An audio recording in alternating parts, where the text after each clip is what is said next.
Nah, mulailah banyak Yahudi yang lari ke Eropa, khususnya Eropa Timur.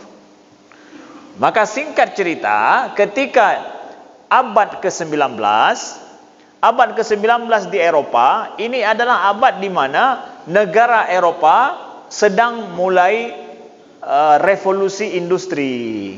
Maju, itu motor, itu mesin uap, banyak penemuan-penemuan yang kita ketahui terjadi. Lalu terjadilah sebuah revolusi besar dan bangsa Eropa berubah menjadi bangsa penjajah terhadap orang-orang Timur.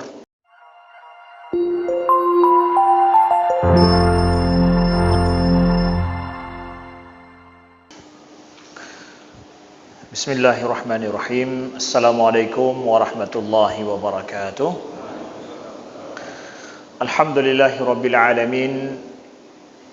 Nahmaduhu wa nasta'inuhu wa nastaghfiruhu wa nastahdihi wa na'udzu billahi min shururi anfusina wa min sayyiati a'malina may yahdihillahu fala mudhillalah wa may yudlil fala hadiyalah. Asyhadu an la ilaha illallah wahdahu la syarikalah wa asyhadu anna Muhammadan abduhu wa rasuluh. Allahumma salli wa sallim wa barik ala sayyidina Muhammadin wa ala alihi wa sahbihi wa sallim.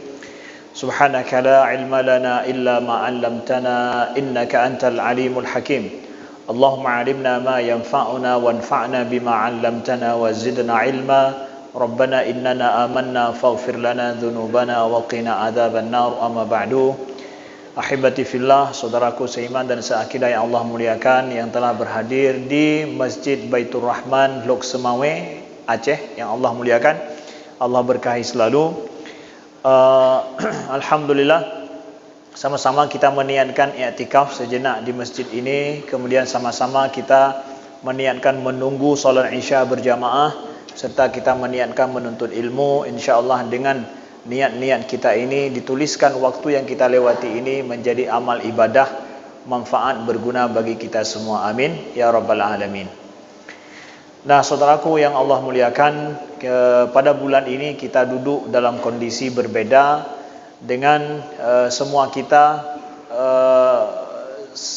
memahami dan merasakan bagaimana perihnya saudara kita di Palestina, saudara kita di Gaza yang saat ini dibombardir oleh tentara Israel dalam sebuah perang yang sangat tidak pantas dan tidak layak, yang belum pernah terjadi dirasakan oleh saudara kita di Palestina. Walaupun kondisi mereka sudah lama terjepit dan sulit kehidupan mereka, tapi saat ini jauh lebih parah dan lebih sulit lagi kehidupan mereka, tanpa ada air, tanpa ada listrik, dan juga tanpa ada bantuan obat-obatan yang lain yang sulit masuk sampai saat ini sementara. Maka kita sendiri selaku umat Islam di seluruh dunia, dan juga walaupun bukan umat Islam sekalipun, merasakan perih dan pilu sekali kondisi yang dihadapi oleh saudara kita di Palestina sampai saat ini. Maka kami ingin dalam pertemuan kali ini untuk kita membahas tentang sejarah dan problematika yang terjadi di Palestina itu, asal muasal duduk masalahnya apa. Kemudian juga ini nanti akan menjawab pertanyaan banyak apa yang fenomena yang kita lihat pada hari ini. Fenomena yang pertama, mungkin sebahagian kita bertanya-tanya, kok ada orang Yahudi itu membela Palestina? Apa betul begitu? Ya, pakarna orang Yahudi bela Palestina. Jangan-jangan itu adalah propaganda Yahudi saja, ya. Apa betul ada orang Yahudi yang mereka membela Palestina, enggak membela Israel? Ya, apa betul demikian, ya? Kemudian juga mungkin kenapa Israel ini sangat dijaga oleh Amerika dan negara Barat? Apa masalahnya? Kenapa mereka sangat menjaganya?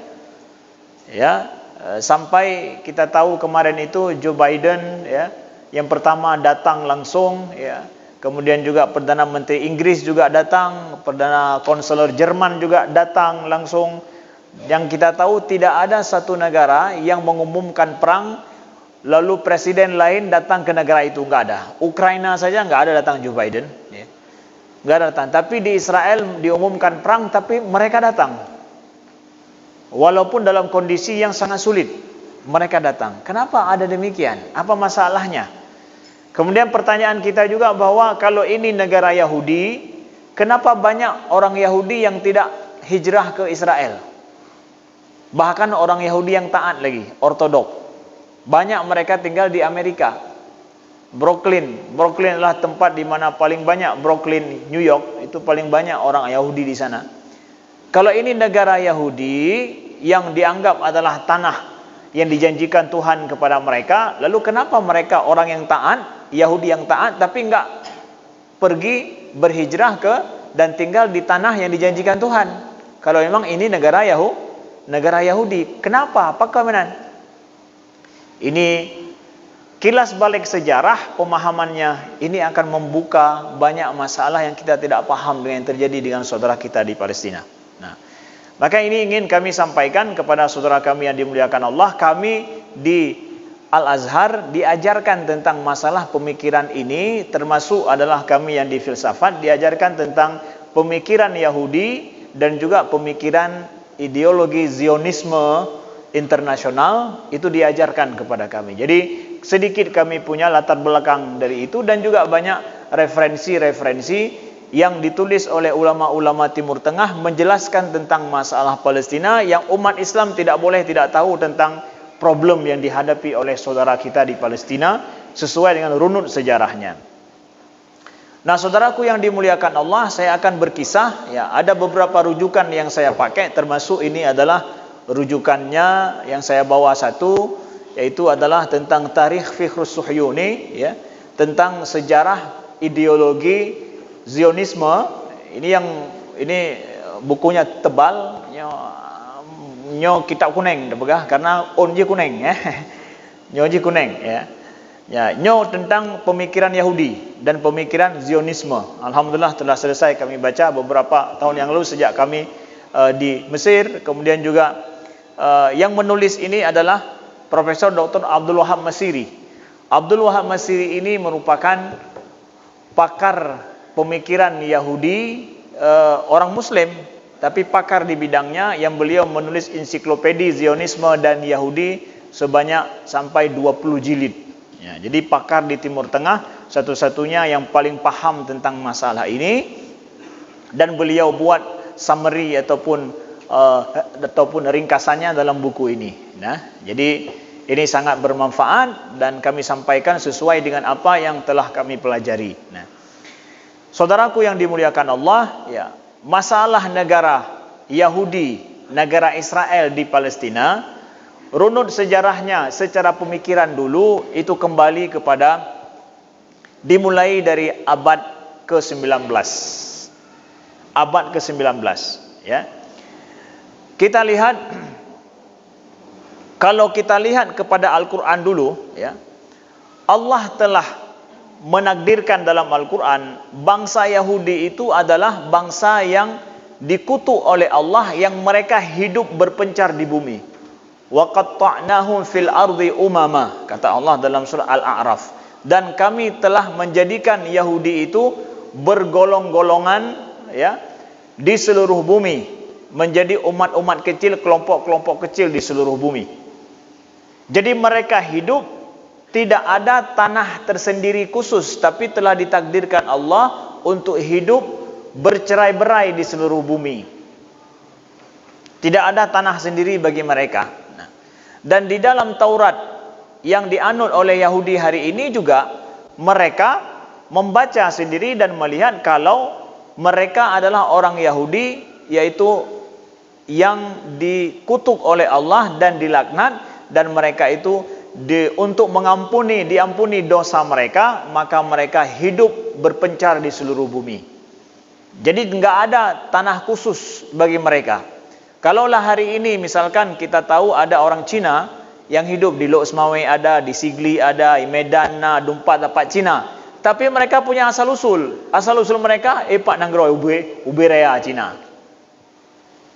Tapi Yahudi asal usulnya dari mana? Tidak ada tanahnya.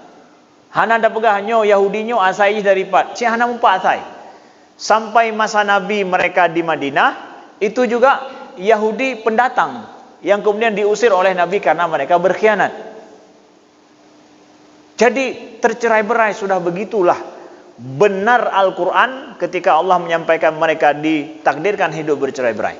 Nah, kita tahu ketika Islam di Andalusia, di Spanyol, itu banyak orang Yahudi juga di Spanyol, Andalusia, yang mereka hidup dalam lingkungan umat Islam dan hidup damai dalam lingkungan umat Islam. Bahkan ada ilmuwan Yahudi yang cerdas karena mereka belajar dari umat Islam.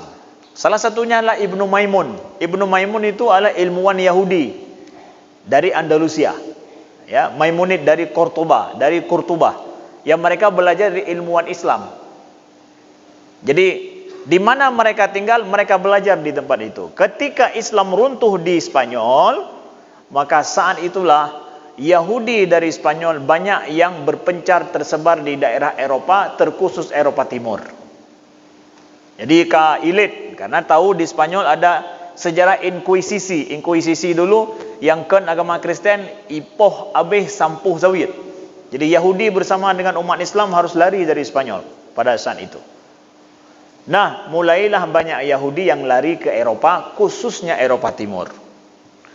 Maka singkat cerita, ketika abad ke-19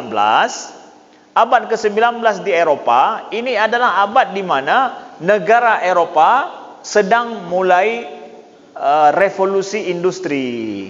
Maju, itu motor, itu mesin uap, banyak penemuan-penemuan yang kita ketahui terjadi. Lalu terjadilah sebuah revolusi besar dan bangsa Eropa berubah menjadi bangsa penjajah terhadap orang-orang timur.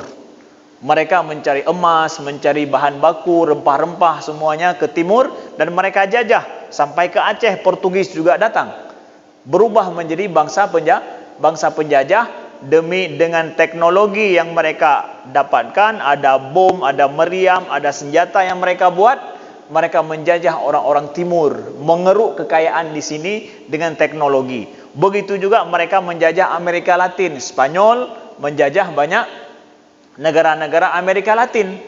Sampai hari ini orang Amerika Latin berbahasa Spanyol karena dijajah.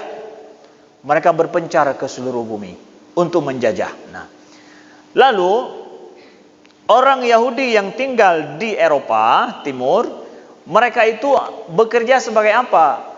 Bekerja sebagai penengah gimana? Jadi pedagang, dan mereka yang menguasai raksumal, yang menguasai modal. Sebabnya kenapa? Karena mereka nggak punya tanah. Mereka hana kebun, hana tanah awaknya, karena pendatang. Sama lagi maaf cakap Cina ini, yang jak keno, yang asli jak keno, 4 tanah awaknya, 4 geli 4 belang awaknya. Hana geli jak, hana ijak geli, hana ijak ublang. Peci hidup bagi dia. Kenapa? Untuk bertahan mereka harus punya uang cash langsung. Maka mereka berdagang. Yahudi dulu juga seperti itu. Mereka berdagang, mereka menguasai emas dan menguasai berbagai macam objek-objek vital. Karena bertahan hidup mereka harus seperti itu. Nah, karena mereka menjadi bangsa penengah ataupun yang di tengah-tengahnya antara orang kaya dengan orang gasin, jadi banyak problem yang mereka hadapi. Ya, ketika masalah orang kaya palak, maka mereka akan dimanfaatkan. Ya, dimanfaatkan untuk kebutuhan politik dan yang lain-lainnya. Dan mereka menjaga betul adat istiadat mereka dan keyakinan mereka, orang Yahudi ini. Sehingga mereka enggak berbaur dengan masyarakat sekeliling. Ijaga adat roy, budaya roy. Dan kalau mereka tinggal di gang di suatu tempat yang sama. Gang Yahudi mendominan. Karena mereka enggak mau campur baur dengan orang lain. Karena mereka aneh, di mana saja mereka tinggal, jadi mudah dibenci oleh orang lain. Maaf cakap sekali lagi, bukan ingin itu adalah persis lagi tak kalau Cina punya hidup dalam kampung Cina, inan ka dempu-dempu Cina inan, sampai makanan-makanan budaya yang indah pi warna Cina menu dempu, enggak mau berbaur dengan orang lain. Yahudi juga dulu seperti itu. Sampai hari ini Yahudi yang tinggal di suatu tempat, itu mereka tinggal sama-sama dan menjaga adat budaya mereka. Jadi banyaklah Yahudi ini dibenci di Eropa Timur. Lalu karena banyak dibenci, mereka banyak hijrah ke Eropa Barat. Ketika hijrah ke Eropa Barat, Eropa sedang berkembang dengan pesat. Eropa Barat. Nah, kita tahu Inggris, kita tahu Prancis, ya. Kita tahu juga negara-negara lain seterusnya, Spanyol dan yang lainnya. Nah, orang Eropa ketika orang Yahudi hijrah ke Eropa Barat, mereka merasa nyo Yahudi nyo kai pegak masalah lebih raya ulau ke. Ya, ban. Kalau mereka banyak berhijrah ke tempat mereka dan mereka merasa jumlah Yahudi ini yang lebih masyarakat yang jadi perlu Yahudi ini diselesaikan masalah mereka. Nyo gimana caranya? Berbaur dengan Eropa tidak mau, kemudian menjaga adat istiadat mereka, keyakinan mereka, tapi juga mereka menguasai alat-alat tempat-tempat vital. Kekayaannya nabak awaknya. Awak Eropa ya ke awak Yahudinya. Ya. Lalu dipikirkanlah oleh orang-orang Eropa untuk bagaimana Yahudi ini dikeluarkan dari Eropa. Nah, disinilah muncul bagaimana Yahudi ini ditransfer dari Eropa ke negara lain. Nah, pada saat seperti inilah muncul istilah sebuah ideologi Zionisme. Zionisme punya kami dengar, Zionis, ya. Zionisme ini adalah pemahaman, pemikiran, ideologi orang Yahudi untuk mencari tempat khusus bagi orang Yahudi, yang Yahudi semua ngumpul di situ supaya tidak bermasalah dengan bangsa lain. Ya, benar. Muncul pemikiran antara orang Yahudi untuk tapu sapa orang Yahudi sari kedodro di sebuah negeri sendiri yang tidak ada masalah dengan orang lain. Jadi nyak tenang udip di sinan. Gara-gara masalah yang mereka hadapi di Eropa. Muncullah pemikiran untuk itu, ya. Ada yang mengusulkan bahwa tempat bagi orang Yahudinya Patman. Tempatnya diusulkan ada di Argentina. Argentina ada tanah bawa ke sana. Ada yang mengusulkan di Madagaskar, di Afrika. Ada yang mengusulkan di Arish di daerah Mesir. Ada yang mengusulkan ada di Mozambik. Usulan banyak, tempat je tapudu awak Yahudinya. Tapi semua usulan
bahkan tidak masuk Palestina dulu, enggak. Ya, benar depa. Jadi bukan murni ke Palestina mereka maunya, bukan. Pokoknya ada negara Yahudi dulu. Tapusapan awak Yahudi mandumnya mangaudip. Ya. Kemudian datanglah seorang pemikir Zionis ini. Makna Zionis apa artinya? Adalah seorang pemikir yang meyakini ideologi orang Yahudi mesti punya negara. Artinya itu Zionis, ya. Bernama Theodor Herzl.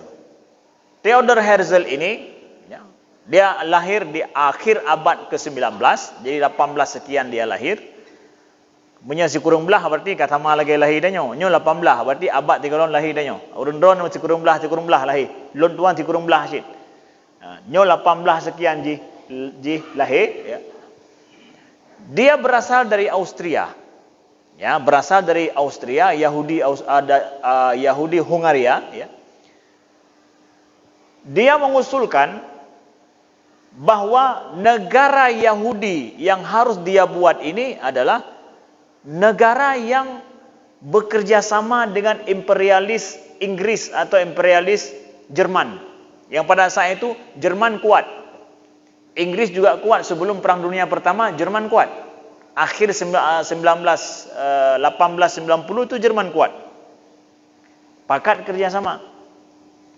Dan Theodor Herzl ini yang dia itu menulis buku lengkap tentang masalah negara Yahudi. Jadi di format lejih kiban negara Yahudi harus terpegot. Nyo muncul pemikir Theodor Herzl nyo. Ya. Awak Yahudi. Tapi Theodor Herzl nyo aneh kiban. Dia tidak paham bahasa Yahudi dan tidak tahu beribadah dengan agama Yahudi. Ismayang ngon lagi urus Yahudi hanjut agama Yahudi hanadi tu ya. Bahasa Ibrani pi hanjut nyo fakta. Jadi bagaimana dia berhasil membuat sebuah negara Yahudi sedangkan dia tidak bisa berbahasa Yahudi dan juga tidak beribadah? Disinilah terbongkar rahasia supaya kita tahu bahwa Zionisme ini adalah merupakan sebuah paham bekerja sama dengan imperialis kolonialis untuk memanfaatkan Yahudi demi menjajah bangsa lain. Maka dibantulah Theodor Herzl ini oleh Inggris ketika dia pergi ke Inggris untuk lobby Inggris, pemerintah Inggris. Setelah Perang Dunia Pertama selesai, dinasti Utsmaniyah kalah. Ya, kita tahu dinasti Utsmaniyah dalam Perang Dunia Pertama berkoalisi dengan Jerman. Jerman kalah, dinasti Utsmaniyah juga kalah. Maka wilayah dinasti Utsmaniyah, Khilafah Utsmaniyah itu dikuasai oleh Jerman dan Prancis. Dan Inggris adalah pada saat itu menjadi kerajaan yang menguasai daerah jajahan yang sangat luas. Termasuk India tapi dikuasai oleh awak nyancit. Sampai Indonesia, sampai ke Malaysia, Inggris juga menguasai. Rayuk tak jajahan je. Maka Theodor Herzl pergi ke Inggris. Minta tanah yang bisa dijadikan menjadi tempat bagi orang Yahudi pegat sebuah negara dengan syarat negara Yahudi ini akan bekerja sepenuhnya untuk kepentingan Inggris. Nyan haya Theodor Herzl pada saat nyan. Menurut awak Yahudi pakar. Dia berhasil membuat sebuah kerjasama dengan kepentingan Inggris. Akhirnya Inggris ketika mengetahui butoicit konsep Theodor Herzl-nya, pegat negara Yahudi demi kepentingan awak Inggris. Maka ilakai tanah pat yang god untuk kamu jid pegat sebuah negara. Maka Inggris melihat kepentingan kolonialismenya itu adalah kalau diberikan tanah di Timur Tengah dan dipilihlah Palestina oleh Inggris. Palestina ini kenapa? Karena dia berada di tengah-tengah tiga benua. Afrika dekat, benua Asia ya, benua benua Eropa juga dekat. Dia berada di tengah-tengah. Strategi sekali. Sehingga nanti Inggris tidak perlu lagi menjajah wilayah dinasti Utsmaniyah, cukup ada negara Yahudi ini yang dikontrol oleh Inggris, itu bisa dikontrol semua Timur Tengah. Negara Arab mendomji kontrol. Diberikanlah itu. Siapa yang memberikannya? Yang memberikannya adalah Menteri Luar Negeri Inggris dalam sebuah deklarasi yang disebut dengan Deklarasi Balfour. Nama Menteri Luar Negeri Inggris Balfour tahun 1917.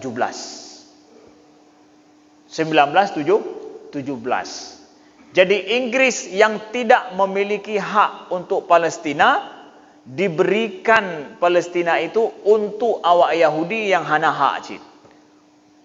Yang kan urang po gejuk ku urang yang nahak nya ukuran terjadi dengan tanah Palestina. Jadi mulailah akhirnya Zionis di Eropa bekerja untuk transfer Yahudi dari Inggris, dari Jerman, dari Rusia, jakme dengan kapai ke Palestina sejak setelah deklarasi Balfour-nya ditransfer bacut-bacut di Mei kenan.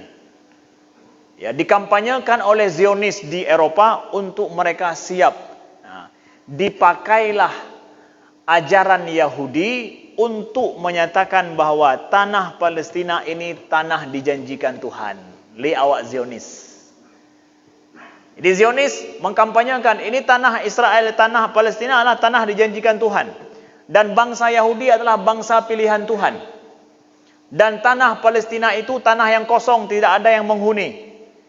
Jadi ardun bila sya'bin di sya'bin bila ardin. Tanah yang tidak bertuan kepada tuan yang tidak punya tanah.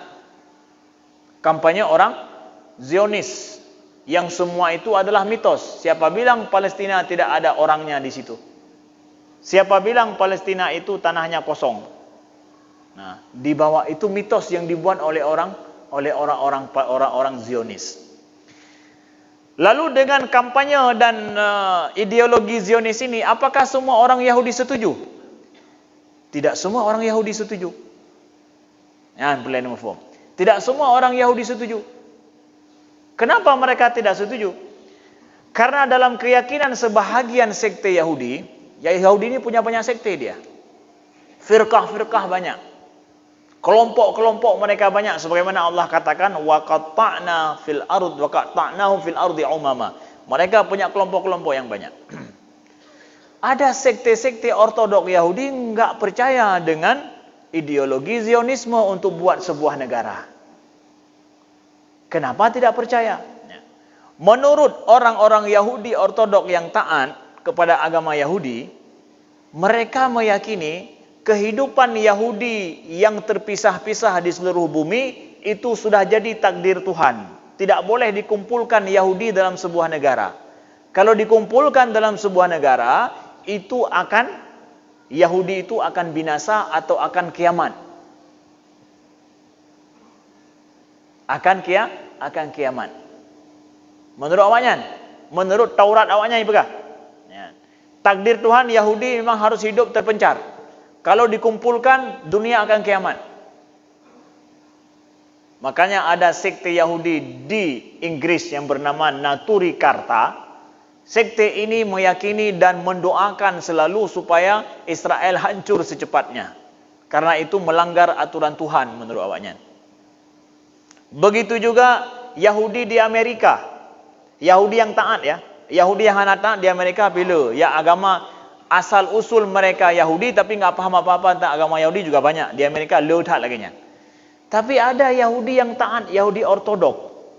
Yang saya pernah pergi tahun kemarin itu adalah pada bulan 3 yang lalu, bulan Maret, saya pergi ke Brooklyn, New York. Itu adalah tempat Yahudi paling besar di New York tinggal mereka di situ. Yang pakai baju hitam, kupiah koboi ya, koboi hitam, baju hitam. Kemudian anak-anak awaknya saya pergi ke sana melihat langsung mereka main di taman-taman. Nah, jadi main di taman saja juga pakai baju pergi ke sinagog. Lagi tanya baju jauh masjid. Lagi tanya jauh masjid kiban baju tanya. Kamna ya krong kupiah mesane baju koko. Nyen tanda tak jauh masjid. Dia awaknya menancit baju droi khusus, bajunya ijau taman. Bermain di taman dengan anak-anak mereka dan istri mereka pakai baju yang lagi nyan. Dumnan taat awaknya. Istri-istri mereka juga menutup pakaiannya dengan baik, kecuali lehernya yang nampak, yang lain semua ditutup. Nyan ban. Hanjit duh cik. Kemudian menyagetanya motor atau ferry, pada saat itu saya naik ferry, itu yang duduk dengan kita orang asing, uragam duduk dengan uragam. Urineng haniduk samping tanya. Urineng duduk dengan urineng. Dan istri-istri mereka enggak boleh melihat orang asing. Menunduk menan. Hai kalau tanya. Ya, menunduk dumnan taat awaknya. Agama roy. Ya. Pertanyaannya, mereka yang taat kepada agama mereka, kenapa enggak pergi hijrah ke Israel kalau itu tanah yang dijanjikan Tuhan? Ya, pakan hana. Inilah terbongkar rahasia supaya kita tahu bahwa negara ini adalah negara Israel itu negara Zionis yang tidak semua Yahudi setuju dengan negara itu. Ini proyek Zionisme yang bekerja sama dengan imperialis penjajah barat untuk menguasai negara-negara di timur. Mereka tidak setuju. Menurut awalnya hanya betulnya. Ya, maka ada orang-orang Yahudi yang taat yang mereka enggak setuju dengan negara Israel. Adapun di sana yang Yahudi yang sudah hijrah ke Palestina, mereka adalah Yahudi-Yahudi yang setuju dengan proyek Zionis ini. Yang termakan dengan mitos-mitos Zionis itu, yang mereka sudah mengaminkan, meyakini betul ini nanggro katanya, atau katanya Tuhan yang pejik dempa, mereka sudah mengaminkan atau meyakini ideologi Zionisme ini. Saudara yang dimuliakan Allah. Maka setelah ditransfer Yahudi ke Palestina, yang mau pergi ditransfer ke Palestina, maka pada tahun 1948 atau 49 ya, 1949 dideklarasikanlah sebuah negara yang diberi nama dengan negara Israel, dengan lambang besarnya adalah Theodor Herzl, karena ini impian Theodor Herzl itu. Impian Theodor Herzl yang terwujud pada tahun 1949 Masehi. Dideklarasikan negara ini. Yang pada saat itu negara Palestina, rakyat Palestina dan negara Arab melawan. Tetapi berhasil dipatahkan. Kenapa? Karena negara Israel yang akan dideklarasikan didukung penuh oleh Inggris pada saat itu. Karena Inggris yang berkuasa seluruh dunia, Inggris yang paling kuat. Amerika golong kuat pada saatnya. Inggris yang paling kuat. Nah, kenapa Inggris membackup? Karena memang perjanjian awal adalah negara Israel yang mau dibuat ini bekerja untuk kepentingan Inggris. Maka Inggris yang membackup. Siapa yang mendeklarasikan negara Israel? Yang mendeklarasikannya, yang memperjuangkan itu adalah namanya David bin Gurion. Itu tokohnya.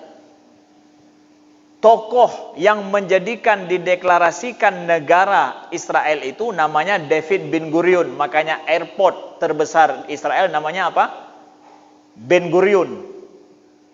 Karena dia yang berhasil mewujudkan impian Theodor Herzl itu. Menjadi sebuah negara. Kibancara David bin Gurion ini, dia begitu bersemangat mewujudkan negara Israel, karena dia di masa kecilnya pernah mendengar adanya seorang Al-Masih datang untuk menyelamatkan bangsa Yahudi yang dibenci di seluruh dunia. Namanya Theodor Herzl. Pada saat Theodor Herzl menulis buku, dia pernah mengatakan dirinya sebagai Al-Masih Al-Muntazar. Lagi Mahdi Muntazar lah, Mahdi yang ditunggu-tunggu. Dia pernah mendeklarasikan dirinya seperti itu. Ben Gurion pada saatnya matang banyak aja. Merasa heran dia, mahaya tak Theodor Herzlnya yang akan membawakan, menyelamatkan bangsa Yahudi. Nyan mitos cerita yang didengar masa-masa aja nyan, betul-betul elok oleh Ben Gurion. Maka dia berjanji sejak kecil kalau besar nanti dia ingin menjadi orang yang mewujudkan negara Israelnya. Ya, makanya penting cerita-cerita yang gak-gak tak pegah bak anak miat. Watai raya tinggal jik kepa. Gara-gara kadang cerita yang gak tapi bak anak miat. Nyon tak belajar walaupun bak orang Yahudi. Ben Gurionnya bekerja dengan benar sampai terwujudnya negara Israel. Ben Gurion. Jadi di sini kalau pegah badrona, nah Theodor Herzl yang merumuskan teorinya, pikiran yang mewujudkan siapa? Ben Gurion ini. Di samping tokoh-tokoh Zionis yang lain. Rakyat Palestina tidak mampu untuk melawan orang-orang Israel pada saat itu karena mereka kuat di backup. Baru mulai negara Palestina intifadah pertama yang sangat besar kapan? Tahun 65. Tahun 65 perjuangan mereka memerangi orang Israel yang telah membuat sebuah negeri itu mulai tahun 65 ke atas. Yang dimulai oleh gerakan Fatah dan juga faksi-faksi Palestina yang banyak pada saat itu melawan terus. Nah, setelah Perang Dunia yang kedua, 45 dan seterusnya, tahun 60-an, mulailah Inggris melemah, Amerika tegak. Amerika mulai kuat. 60-an Amerika mulai merajai dunia. Kau mulai baju-baju sampai saatnya. Maka Zionis yang membuat negara Israel ini, mereka bukan lagi ke Inggris tapi ke Amerika. Mereka mendekatkan diri dengan Amerika karena Amerika negara yang kuat. Maka mereka buat perjanjian bagaimana Amerika ingin menguasai dunia, daerah paling banyak minyak itu adalah di Timur Tengah. Maka mereka pun mendekatkan dan Amerika berjanji untuk membackup Israel ini. Terjadilah apa yang kita tahu sampai hari ini. Amerika ayahnya, Inggris jadi ibunya. Kondisi daripada Israel pada saat ini setelah diserang ini seperti apa? Persis kata para analis Arab adalah negara Israel saat ini adalah seperti seorang anak kecil yang bandel, dipukul oleh kawannya sudah jatuh dan mulai memanggil ayah dan mak. Hai mak, hayah, nyo ke yang terjadi. Maka ketika ihoi ya hai Amerika langsung ija, ihoi mak Inggris langsung ija. Maka negara Israel ini adalah negara penjajah yang memakai agama Yahudi dan menipu orang Yahudi untuk hijrah ke tempat itu dengan membuat mitos. Mitos yang semua itu adalah penipuan sejarah yang tidak ada dasarnya. Tetapi kenapa mitos ini kuat? Mitos ini kuat karena di-backing oleh kekuatan imperialisme militer yang kuat. Itulah makanya mereka terasa kuat. Ya, kai Bang Isya Kai Bang Isya. Good. Insyaallah no kementang ile cerita sebelum tidur ya. Mudah-mudahan insyaallah kita sambung nanti subuh insyaallah kalau ada pertanyaan supaya kita paham runut permasalahan saudara kita di Palestina dan bagaimana kita paham bahwa orang Palestina punya hak 100% untuk melawan terhadap Israel kapanpun dan dimanapun. Sekian terima kasih. Assalamualaikum warahmatullahi wabarakatuh.